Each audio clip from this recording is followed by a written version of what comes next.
So I'm going to talk you through how to build a 12 scale shock.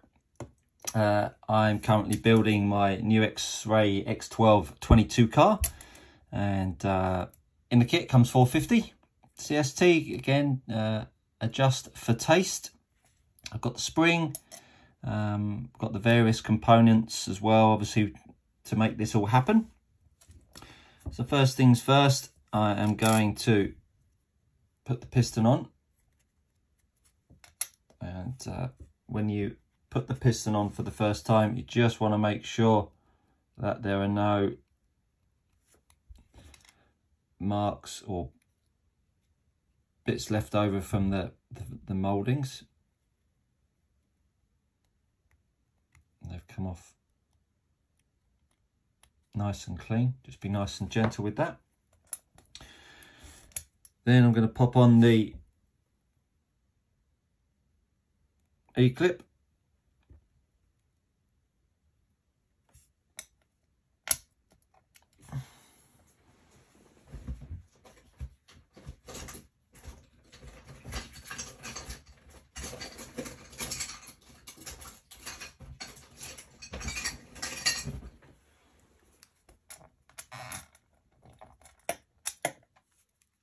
Clearly not the powerhouse that I thought I was. So, pliers needed. There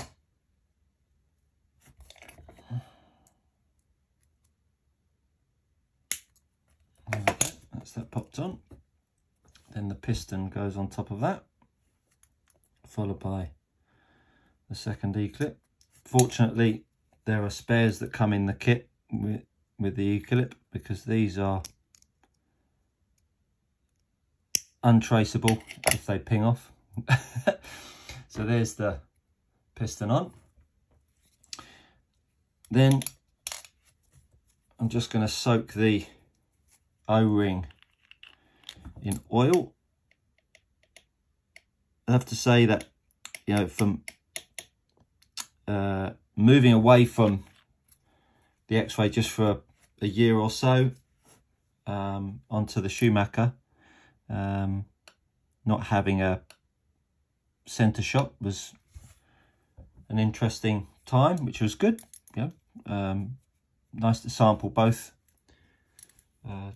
sides of the coin, as it were. And with the stuff that I did with my buggy, or I do with my buggy, you start to appreciate the importance of shocks. And the reason why I talk about this is the O-ring that sits inside the shock chamber. That's certainly something that you need to replace fairly regularly. When they soak themselves in oil, they tend to swell up, and it will just change the way the piston will flow through the chamber. So just stay on top of that if you can. So you just need to make sure that you replace these O-rings fairly regularly. So that's nicely soaked. Pop that inside.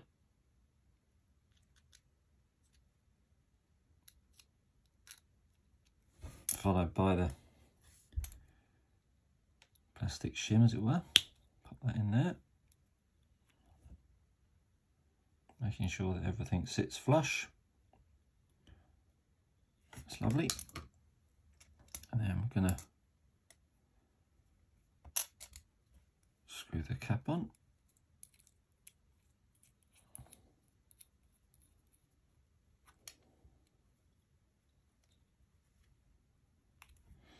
And then I'm just going to pop a bit more oil on that piston,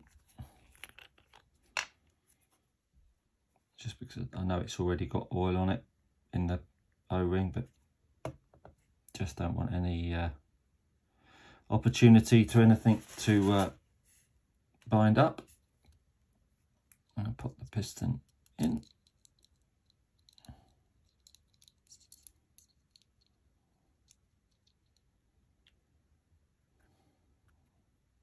And then just make sure that that slides through nice and smoothly. Excellent. And then we're going to fill the chamber with 450 oil. Don't want to fill it up too much. Perfect. And then you want to just push the piston up and down nice and slowly, and you'll see some air bubbles come up through the piston. Just do that a couple of times, nice and gently, and then you'll be able to look in here and see some bubbles. I'll just top that up just a touch more, and then what I do, just get my Huddy tool stand and I pop it in there and just let it sit for a little while, and hopefully, I don't know if you can see there really isn't any bubbles. Let's see if I can zoom in for you.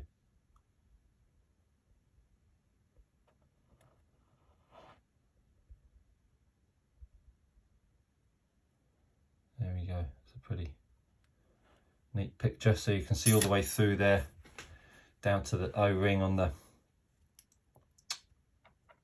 piston. See if I can push that up and down for you.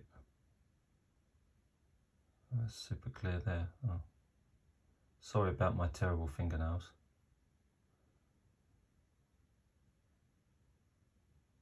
There we go. So you can see no air bubbles in there. I'll zoom out. Hopefully that was insightful. Alrighty, so now I'm going to pop that grub screw on. I should have got my tools out if I was doing all this. Would have been more useful. There's the grub screw. Just going to pop that on.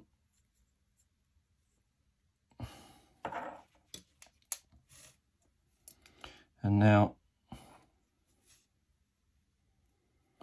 going to take the cap and very gently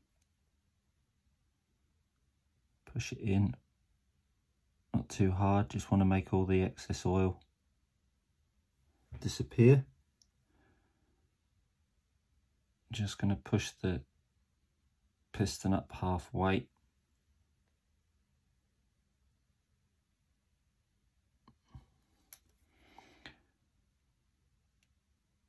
Very gently pushing down until I feel it sit on the top of the chamber. Lovely. Then sit the cap on top. That's all nicely located. And then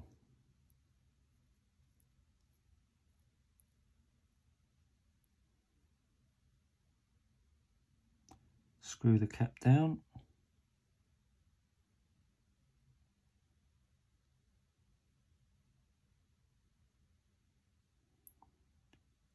Not tight. Just going to loosen it off. And now let the hole sit at the top and just push the shock shaft in, allowing the air bubble and any excess oil to come through.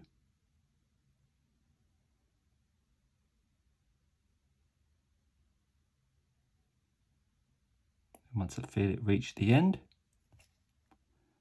I'm just going to do the rest of it up. Not too tight, because if you do it too tight, you'll push the cap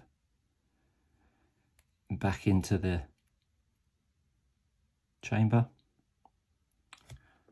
Wipe away the excess oil. And now check for any air bubbles. Pull the shock shaft out.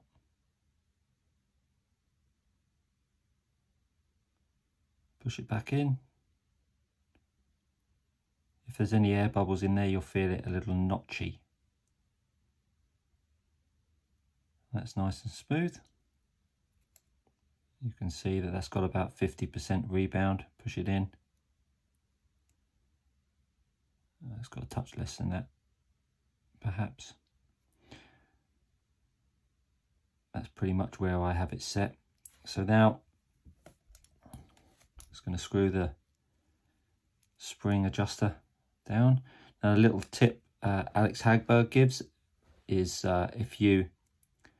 because there is no O-ring inside the spring adjuster, you can add a little bit of Loctite into the ring, so that when you go out it won't change or loosen and adjust your droop during a run.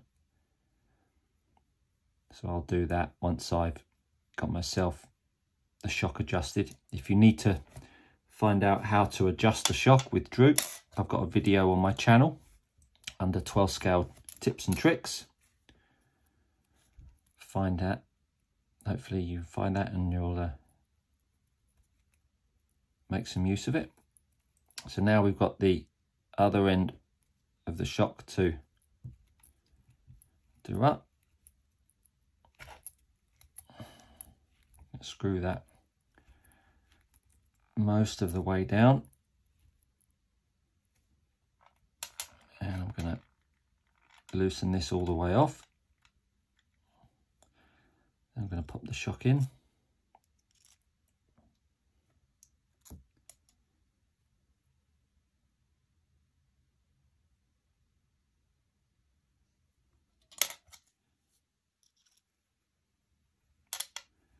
And then I'm going to push that in and make sure I've pushed it all the way down, which I have,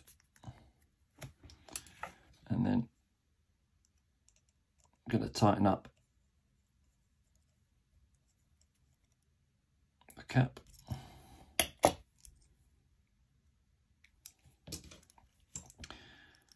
And that's pretty much it. Loosen that back off. Obviously you're going to set this on the car. And that's how you build 12 scale shock with no air in it. Hopefully that's been of some use. If you've liked the video, press the like button. Subscribe while you're here and you'll never miss another video. I look forward to seeing you all trackside soon.